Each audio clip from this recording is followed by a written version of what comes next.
अस्सलाम वालेकुम दोस्तों, welcome to my channel. I am back with a new video. आज हम रिएक्शन देने वाले हैं हमारे one of the favourite journalist Pragya Mishra ji की वीडियो पे, जिनमें वो बताते हैं वक्फ के बारे में जो सरकार ने नए बिल लाए हैं।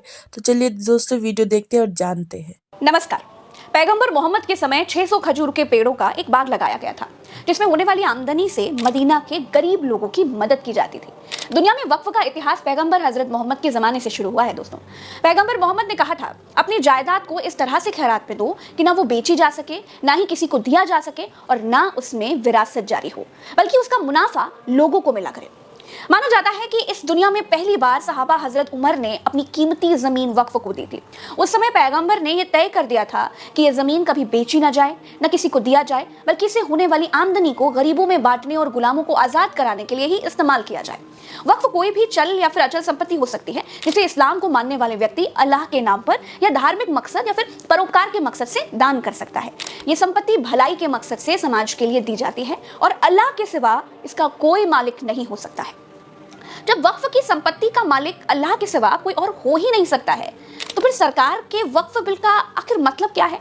सरकार का कहना है कि देश के ज्यादातर वक्फ बोर्डों पर माफिया लोगों का कब्जा है। इसमें भी कई ऐसा नेता है जो मुझे आके कहा है कि देश में जितना स्टेट वक्फ बोर्ड है सब माफिया लोगों ने कब्जा कर लिया है। वक्फ कानून का नाम बदलकर भारतीय जनता पार्टी सरकार ने एकीकृत वक्फ प्रबंधन, सशक्तिकरण, दक्षता और विकास अधिनियम कर दिया है।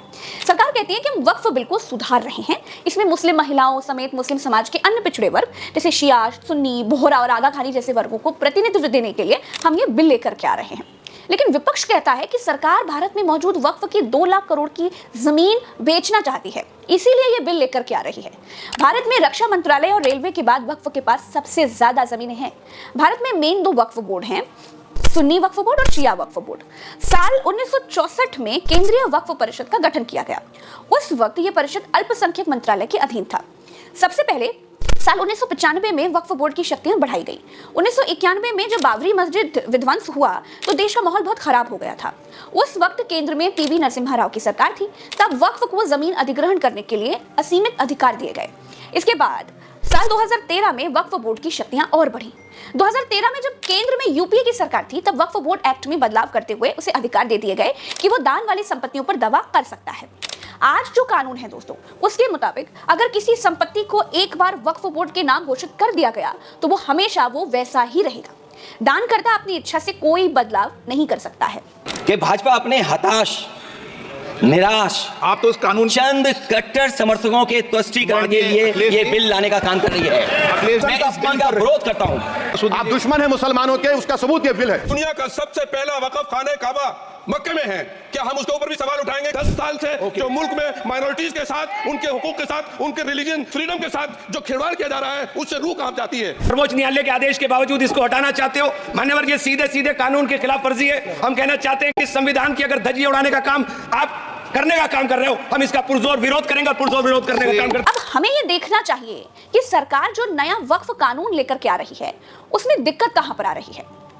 दोस्तों, सरकार जो नया वक्फ बोर्ड का कानून लेकर आ रही है, उसमें यह है कि केंद्रीय वक्फ परिषद और राज्य स्तर पर वक्फ बोर्ड में 2 गैर मुसलमान प्रतिनिधि रखने का प्रावधान किया गया है। नए संशोधनों के तहत बोहरा और आगा खानी समुदाय के लिए अलग वक्फ बोर्ड की स्थापना की भी बात कही गई है। वक्फ का पंजीकरण सेंट्रल पोर्टल और डेटाबेस के जरिए होगा। इस पोर्टल के जरिए मुतव्वली यानी वक्फ संपत्ति की जो देखरेख करने वाले होते हैं, उनको खातों की जानकारी देनी होगी। इसी के साथ सालाना 5000 रुपए से कम आय वाली संपत्ति के लिए मुतव्वली की ओर से वक्फ बोर्ड को दी जाने वाली राशि को भी 7% से घटाकर 5% कर दिया गया है। अतिरिक्त कमिश्नर के पास मौजूद वक्फ की जमीन का सर्वे करने के अधिकार को वापस लेकर यह जिम्मेदारी जिला कलेक्टर या डिप्टी कमिश्नर को दे दी जाएगी। किसी संपत्ति के वक्फ के तहत आने या फिर ना आने का फैसला लेने का वक्फ बोर्ड का जो अधिकार है, वो भी वापस ले लिया गया है। नए प्रस्ताव के मुताबिक मौजूद 3 सदस्यों वाली वक्फ ट्रिब्यूनल को भी 2 सदस्यों तक सीमित कर दिया गया है। लेकिन इस ट्रिब्यूनल के फैसले को अंतिम नहीं माना जाएगा और 90 दिन के भीतर ट्रिब्यूनल के फैसले को हाई कोर्ट में चुनौती भी दी जा सकती है। जिन लोगों ने वक्फ की जमीन पर अतिक्रमण अतिक्रमण किया है या फिर 12 साल से अधिक वक्त से कब्जा कर रखा है, वे इस संशोधन के आधार पर मालिक भी बन सकते हैं। अब सरकार के इस बिल में दिक्कत ये आ रही है दोस्तों कि अगर ये कानून बन गया तो वक्फ की संपत्तियों में भारी भरकम कमी आ जाएगी। क्यों? क्योंकि 99% वक्फ संपत्तियों पर अवैध कब्जे हैं। देश के कई हिस्सों में वक्फ की संपत्तियों पर अतिक्रमण करने वाले, खासतौर पर पंजाब और हरियाणा में अवैध रूप से कब्जाई गई हजारों एकड़ संपत्तियों के मालिक बन जाएंगे। मुकेश अंबानी साहब ने जिस जमीन पर अपना घर एंटालिया जो बनाया है ना, वो भी वक्फ की जमीन है और उनका भी उस जमीन पर 12 साल से ज्यादा का कब्जा है, जिसका केस अदालत में था। अब वो जमीन भी ऑटोमेटिकली उनकी हो जाएगी। इस बदलाव में रियल एस्टेट उद्योग और यहां तक कि ऐसी जमीनों पर कब्जा करने वाले बहुत से बड़े कारोबारियों को भी फायदा होगा। ऐसा लगता है दोस्तों कि इन संशोधनों के पीछे एकमात्र मकसद ही यही है। सरकार के इस बिल का फायदा यह है कि वक्फ बोर्ड में भ्रष्टाचार पर थोड़ी लगाम जरूर लगेगी, लेकिन जब जमीनें ही नहीं होंगी तो भ्रष्टाचार कहाँ होगा, यह भी एक बात है। खैर, अब दूसरी बात यह है दोस्तों कि विपक्ष जो आरोप लगा रहा है कि इस बिल की आड़ में वक्फ की जमीनें बेचने का इंतजाम किया जा रहा है, उसमें भी दम हो सकता है, क्योंकि देश में मौजूदा शत्रु संपत्ति यानी जिन संपत्तियों के मालिक पाकिस्तान चले गए थे, उन संपत्तियों को गृह मंत्रालय धड़ल्ले से बेच रहा है। अब तक ये संपत्तियां लीज पर दी जाती थी, किराए पर, समझे ना, लेकिन अब वो बिक रही हैं। ये देखिए, ये शत्रु संपत्ति बेचने का विज्ञापन और ये शत्रु संपत्ति की रेट लिस्ट है। बोली लगाइए और जमीन लेकर जाइए।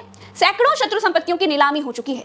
नीलामी में भाग कौन ले रहा है बताइए? ये शत्रु संपत्तियां कौन खरीद रहा है? गरीब आदमी तो खरीद नहीं रहा है, या फिर पिछड़े दलित मुसलमान तो खरीद नहीं पा रहे हैं। जमीन की सच्चाई ये है कि तहसीलों के नायब, तहसीलदार, लेखपाल अपने धन्ना सेठ क्लाइंटों को सरकारी जमीन दिखा रहे हैं और बिचवा रहे हैं और कमीशन खा रहे हैं। कहने को नीलामी ऑनलाइन है, लेकिन ये भीतर की बातें आपको कहीं और नहीं मिलेगी। दरअसल दोस्तों, मसला यह है कि सरकार कंपनियां बेचने से कहीं आगे बढ़ चुकी है। उत्तर प्रदेश में भी अभी नाजुल की जमीन वाला विधेयक लाया गया, लेकिन बीजेपी के अपने लोगों ने विरोध करके विधेयक गिरा दिया। दोस्तों, सरकार को इस समय ना पैसा चाहिए, मनी मनी।